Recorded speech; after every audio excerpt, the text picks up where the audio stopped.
episode of Monetize Your Message. I'm Marie, and this is the show where we dig into how you can leverage your message to make more money in your business. So we're really excited, and I say we, it's just me today, but Jesse's here in spirit. I'm really excited to chat with Eveline Traxler, who is a mindset and confidence coach.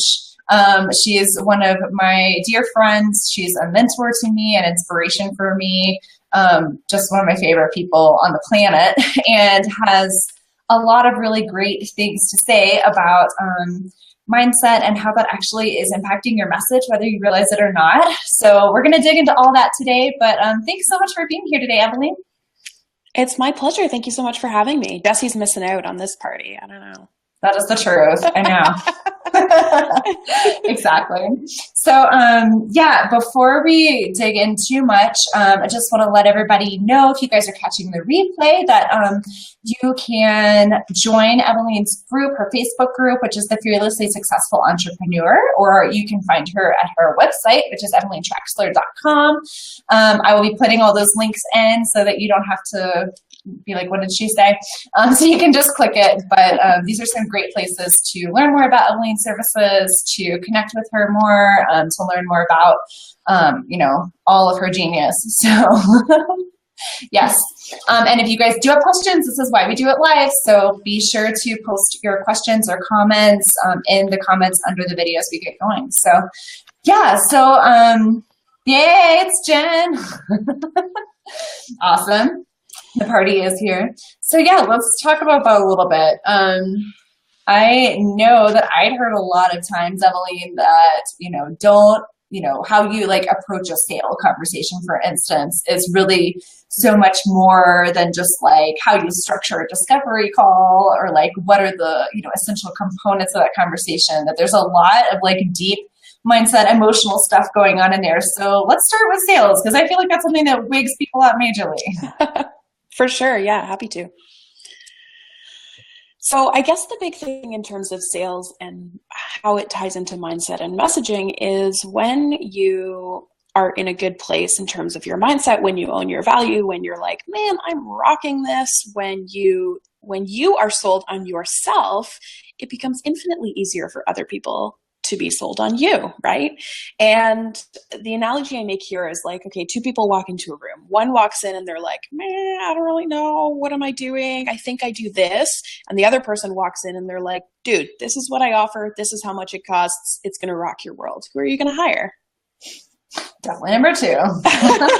Because they're confident in themselves, right? And yeah. and because of that, sales becomes infinitely easier because people are like, wow, she really does know her shit. You're swearing aloud on this show? Okay, don't worry.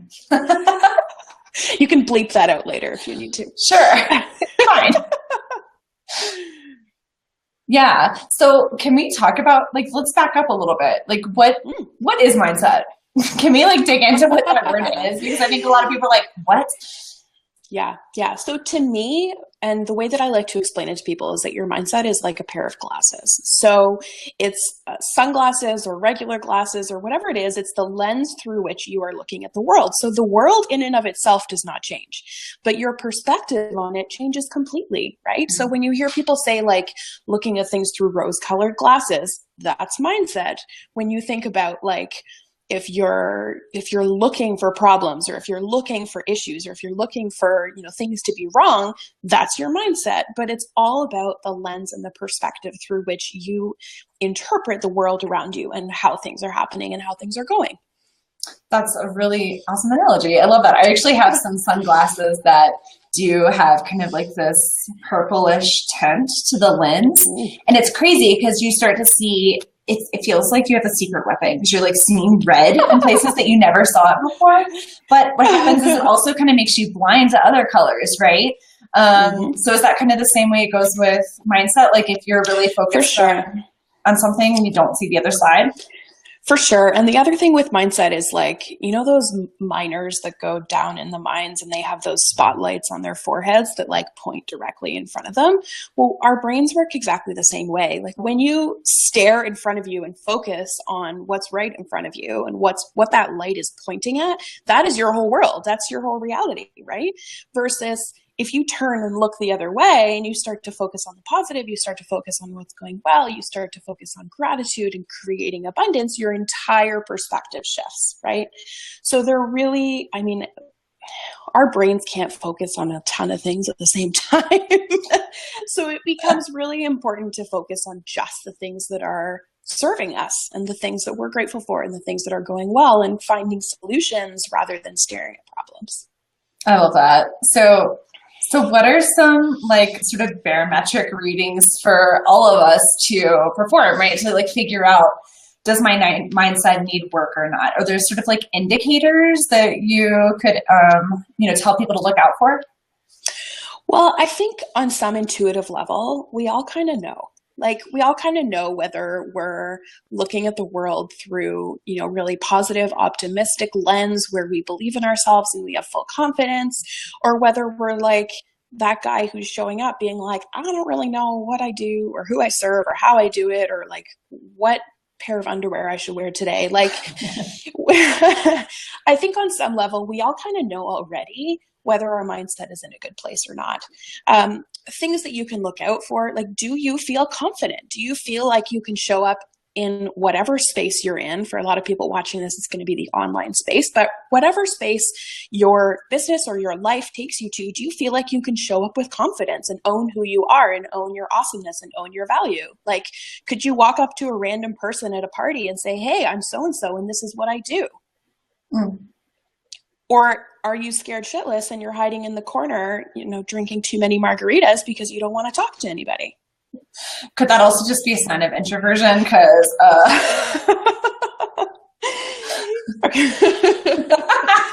so, I mean, it could. But the reality is, like, it's really about having that confidence and having that frame of reference for yourself of like, okay, do I really believe in what I'm doing? Do I really show up authentically for myself?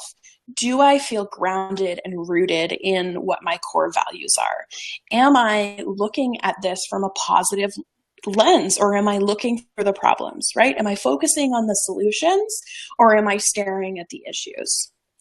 And a lot of the time, I mean, symptoms of this will be like people who, so here's a good one, people who constantly are apologizing.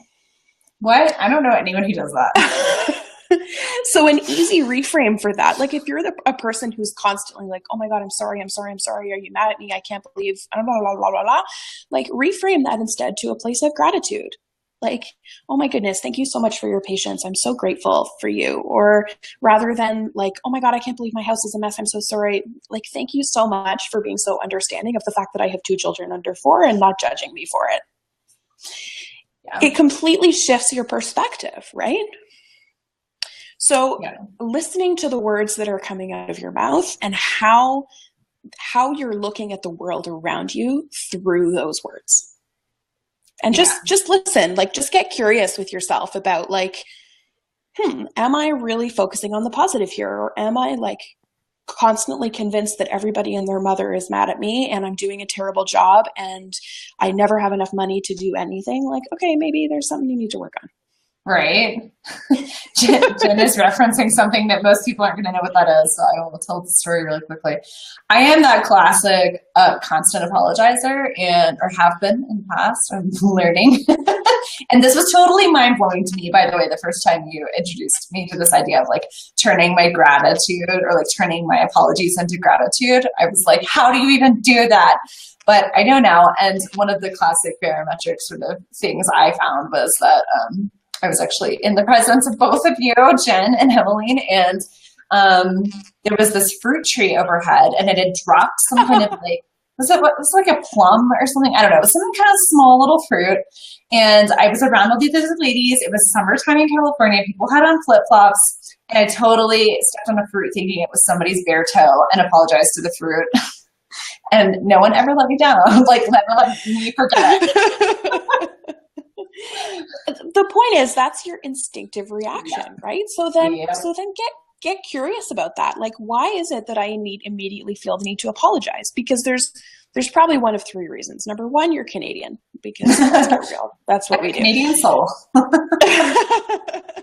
Number two, your instinct is to apologize because you feel like you're less than, right? Mm-hmm. Like you feel like, oh my God, something bad happened, therefore it must be my fault because it can't possibly be the other person's fault, right? Or number three, you've legitimately done something wrong. Sometimes we actually screw up and it's okay to apologize because we get things wrong. That's all right. But if it's one of the first two situations, well, I mean, there's nothing wrong with being Canadian. But if you're apologizing because, I say that as a born and raised Canuck, I feel like I'm allowed to. If you're apologizing because you feel like you're less than, or you feel like what other people want is more important than what you want, or what's going on for other people is more important than what's going on for you, your instinct is going to be to constantly apologize and constantly take that blame and constantly take responsibility for stuff that's not actually your fault. Yeah, that's awesome. Yeah, and so yeah, you guys and myself, that's one of our challenges, I think, from this conversation. And it's one of those things that doesn't necessarily change overnight, at least for me, but it's definitely one of those things where just like being aware of it and asking yourself the question is huge. So so what are some tools and tricks? So if we have listeners who are discovering, I think I have mindset issues, what are some things that they can do to start digging into that beyond just asking those questions and taking stock? Mm-hmm. So the first thing I'm going to encourage people to do is have a mindset practice. And I know that when I say that, people are going to be like, oh my God, I'm not reading 37 mantras and standing on my head and doing cartwheels every day because that's what a mindset practice is. Like, no, screw that. What I mean by a mindset practice is think about what activities you can do where you feel most grounded and aligned and confident in yourself. So for some people, I have one client who feels the best when she's in the shower. She gets all of her best ideas when she's in the shower. That's totally a mindset practice for her. I have someone else who loves coloring. I have someone who loves going for walks and spending time in nature and spending time by the ocean and drinking matcha tea. What that is for everybody is going to be different. But the point is, think about when you feel grounded, aligned, and confident, and do those things on a regular basis and really get in touch with what it is about you and your awesomeness by doing that activity. And as you do that, you're going to find that you start to feel better. You're going to find that you start to feel more confident in yourself, that you feel more grounded, that you feel more aligned, and that you feel more confident because you're doing that thing on a regular basis. So that's step one. Step two is to get support. And support can look totally different for different people. For some people, it's having a biz bestie. For some people, it's having an accountability partner.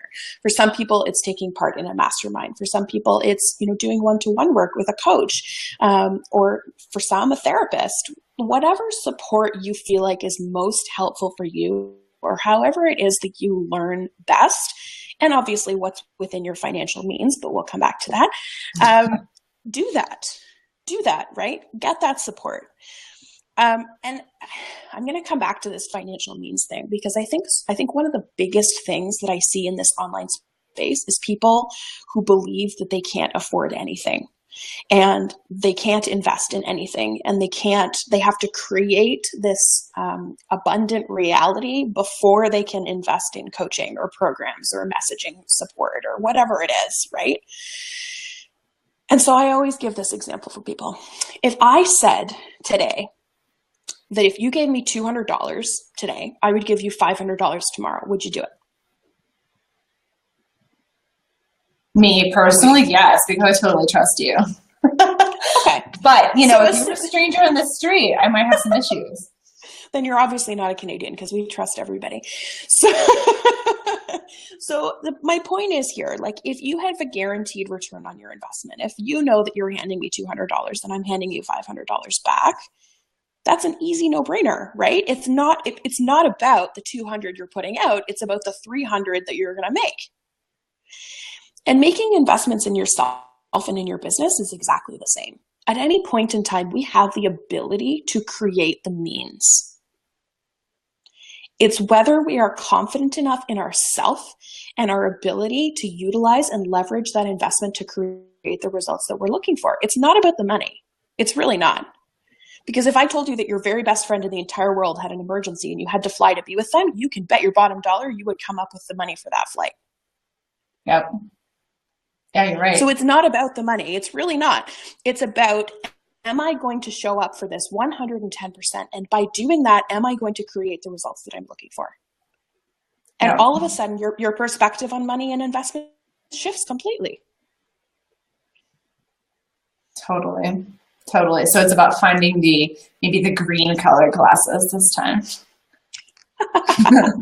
It is. And I'm not saying go out there and throw money at anything because you're going to get a return. No, like use your heart and your brain and make sure that you're investing wisely. But if you're scared to invest $97 a month in a program because it feels like too much money for you right now, then I would ask you to look at your money mindset. Like, where are you at? Is it really that you don't have $97? Because maybe it is. Or is it that you're seeing that as money going out the door and not an investment on money coming back in? And the same thing applies for messaging and copywriting support and all of those things. Like, if you are really needing that support, making that investment in yourself is ultimately what's going to then turn around your audience to convert and create that abundance that you're looking for. Yep. It's not that you do that first and then you hire the copywriter. Like, that doesn't work. Yeah, no, I mean, honestly, we kind of that's our story, basically. Jesse and me, I mean, we have a lot of stories, but our story in this topic is all about how we were in business for like 5.5 years before we ever got any support, before we ever decided to invest in ourselves, before we decided to, for us, that looked like a coach named Lacey Craig. But for you, it might be something else. But and that's really when our business started to grow. And it's not. I mean, Lacey's amazing, and I think she's an what would Lacey do? Right. Yeah, exactly. Like, I think a lot of it was just like being focused, right? On being like, okay, well, we have to pay for this, and because we really want this thing. And so then we just like hoofed it, like put our minds to it, turned our face towards that aim and made it happen because we really wanted it. Yeah, it's been pretty amazing. And we're still working through a lot of it, but it's definitely important. And you know what? Investing in things is really, people don't hire coaches because they need all the answers. People hire coaches because they need accountability and they need to hit the fast forward button, right? Like, they need to get shit done sooner and not have to figure it out on their own. Yeah. The answers are all out there. The internet is a magical place. You can find anything on the internet. But what you're not going to find is one streamlined strategy, accountability, and support, personalized support. That's why people hire coaches. That's what coaches are amazing for, is really helping you in a personalized way. Yeah, totally. So whatever that investment, that self-investment looks like, and maybe it isn't hiring a coach, right? Like, maybe it's just creating space for you to do some serious self-care, or maybe it's moving to another place, or I mean, there's so many things it could be, like what you need, what you what your aim is. It's not going to happen if you just wish it. Yeah, no. And speaking your truth, even if it's just to yourself, is really important. Like, acknowledging, hey, this is really what I need at this point. Like, that's important. It's important to be honest with yourself. And that's usually the hardest first step. So Jen said, it's so freaking scary. So is that part of your truth too? Because it can be really scary to invest. It's scary. I mean, investments are always scary. Life is scary. Showing up on the first stage, driving on highways in Germany where there's no speed limit is scary, right? Like, anything that you're doing that is stretching you outside your comfort zone is going to be scary. But that's when growth and change happens. It is. We grow and change by doing shit that scares us. Consistently. I would challenge anybody to look back in their life and tell me about one huge monumental moment where they changed and grew and did amazing things that wasn't scary at all. Right? Yeah, not me. There isn't one. Yeah. Because as humans change, we don't like shifts. We don't like growth. We're like, I want to stay here inside my little box. So when you push yourself outside of that and therefore create that new reality that you're looking for, maybe you're going to be scared. Yeah. So thoughts on managing the fear? Feel the fear and do it anyway. It ain't going away, kids.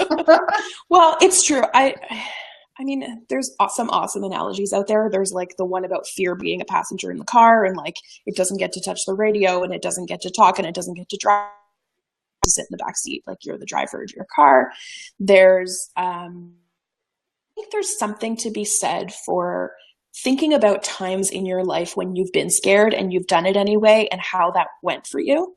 Yeah. Because so often we've all had experiences where we did something really scary and it turned out we end up being really glad that we did it, right? More often than not. So just relying on that, right? On knowing that when you put yourself out there and you do something scary and you show up 110%, track record shows that turns out well, right? Yeah.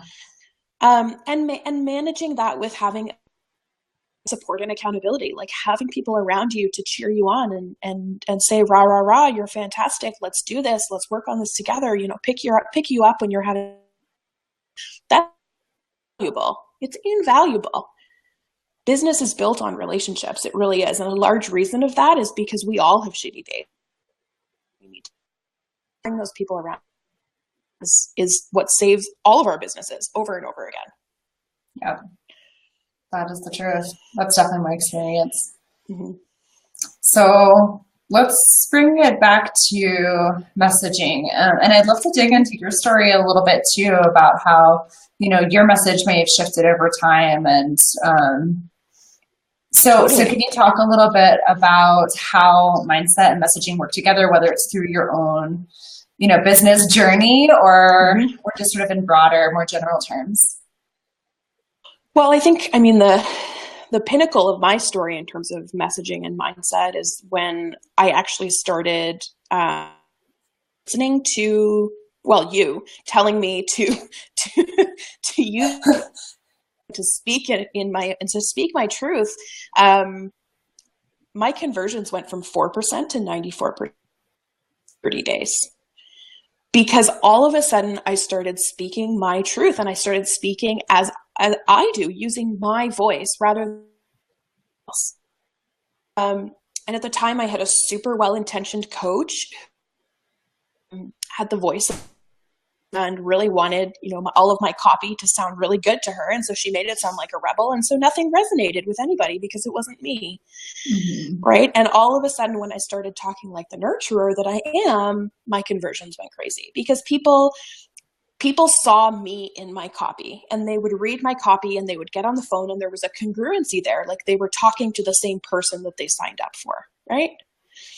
And I think that becomes so important, like that consistency and that congruency from a mindset perspective, like knowing that you are showing up as yourself across the board. That is huge. You're not trying to be somebody that you're not, right? Then you're not trying to show up on that call and be this badass because your posts all make you sound like a badass when really you're an artist. Yeah, totally. Yeah. I love to hear that. I love your story around that. And, I was actually chatting with a woman who's like this Pinterest expert recently. And one of her tips was, you know, Pinterest is all very visual, and you've got this beautiful image of, you know, 10 hot spots to visit in Tuscany or whatever it is. And then when people click on the link because they want to know what to do in Tuscany, they don't want to see different images, or they want to have some congruency, right? They want to see that same image. Maybe it's just right there at the very top. Here, 10 things to do in Tuscany. And they want to know they're in the right place. And you're right, it's the same thing with your messaging. So as soon as you owned your nurturing personality, then when somebody would get on a discovery call with you, they were like, yes, this is exactly what I expected. And I always feel that way. Like I can always tell, like whenever you've written something or whenever I'm looking at something you created, I'm like, I hear your voice saying it. It doesn't feel fake, right? It all feels totally. That's because I have a really good copywriter. There you go. It's important, right? But I mean, there's reasons for that. And part of that is because like you created your word bank. You've been really clear about the fact that you just like want it to sound like you and not just sound like whatever's going to convert the most according to people. I don't know, right? So yeah, and I spent a long time writing my own content before I outsourced any of that, so I got super clear on my voice and what I sound like and what words I use and what words I don't use. And then when I went to outsource that, I could hand people a package and be like, okay, this is me on a piece of paper, do this, right? Write like this, talk like this. And again, it becomes infinitely easier for them. Totally.